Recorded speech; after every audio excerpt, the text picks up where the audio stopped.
कृपा सत्संग विच असी उल्पत्ता पोथी 24 बाब तक पहुंचिया।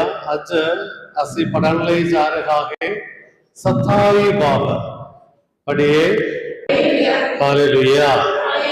स्वासी देखते हैं केड़े परिवार इसहाक का परिवार बारे से सुनिया। इसहाक का पापा कौन सी? इसहाक का पापा याकूब है। अब्राहम, अब्राहम है इसहाक का पापा।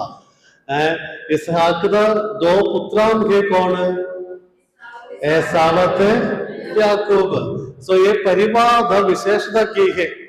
ये परिवार का विशेषता बारे दसन लगी असी पहला वचन पढ़िया। एसाव दा अकाम की हो गया, हाँ रोशनी कदम हो गया। ये पप्पा में थोड़ा फर्क है।